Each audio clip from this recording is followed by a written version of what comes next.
Hello friends, welcome to Thangam channel. இன்றைக்கி நம்ம ஒரு ஸ்வீட் ரெசிபி தான் பார்க்க போகிறோம். கோதுமையை வச்சு ஒரு ஸ்வீட் ரெசிபி பார்க்கலாம். அதுக்கு நான் 3 வாழைப்பழம் எடுத்திருக்கேன். அதை நல்லா ஒரு ஃபோக் ஸ்பூன் வச்சு மசிச்சுக்குங்க. அப்படி இல்லைன்னா கையால் நல்லா பிசைஞ்சு எடுத்துக்குங்க.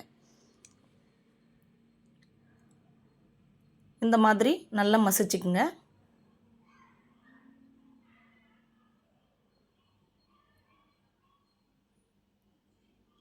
இல்லை கையை வச்சு பிசைஞ்சாலும் ஓகே. ரொம்ப டேஸ்ட்டாக இருக்கும். நீங்களும் ட்ரை பண்ணி பார்த்துட்டு எப்படி இருக்குன்னு சொல்லுங்கள். இது ஆஸ் யூஷுவலாக எல்லோரும் பண்ணுறது தான்.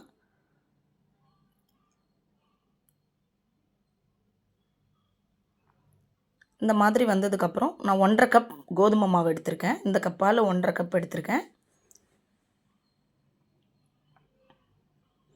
நான் இப்போ உப்பு சேர்த்துக்கிறேன். 3/4 ஸ்பூன் உப்பு சேர்த்துக்கிறேன். உங்களுக்கு சுவைக்கேற்ப நீங்கள் உப்பு எடுத்துக்கோங்க. 2 ஏலக்காய் இடித்து சேர்த்துக்கிறேன்.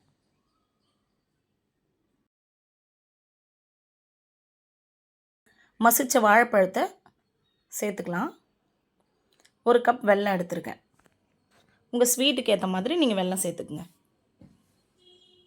நல்லா இப்போ கைவிடாமல் பிசைங்க.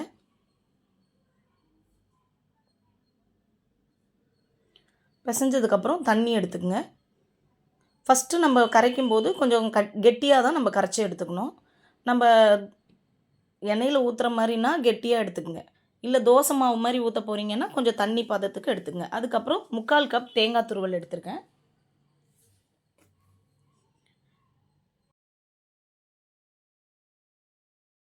ஒரு மூடி போட்டு நம்ம மூடி வச்சிடலாம். ஒரு 1 ஹவர் கழித்து பாருங்கள் எப்படி இருக்குன்னு.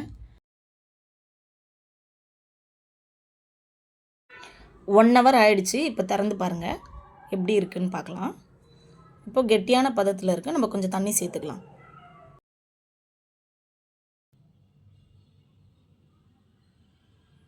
இப்போ கல் நல்லா சூடானதுக்கப்புறம் கொஞ்சம் எண்ணெய் ஊற்றி வெங்காயம் வச்சு நான் தேய்ச்சிக்கிறேன்.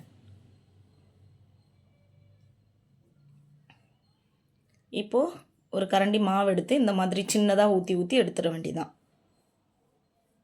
ரொம்ப ஹெல்த்தி கூடங்க. நீங்களும் ட்ரை பண்ணி பாருங்கள். எப்படி இருக்குன்னு கமெண்ட் பண்ணுங்கள், லைக் பண்ணுங்கள், ஷேர் பண்ணுங்கள். மறக்காமல் தங்கம் சேனலை சப்ஸ்கிரைப் பண்ணுங்கள்.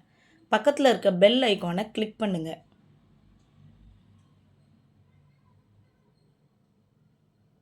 இதே மாதிரி ஒன்று ஒன்றா நம்ம சுட்டு எடுத்துக்கலாம்.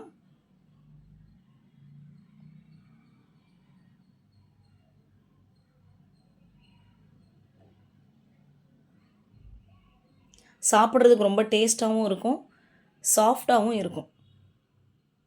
குழந்தைங்க ரொம்ப விரும்பி சாப்பிடுவாங்க. நீங்களும் ட்ரை பண்ணி பார்த்துட்டு எப்படி இருக்குன்னு கமெண்ட் பண்ணுங்கள்.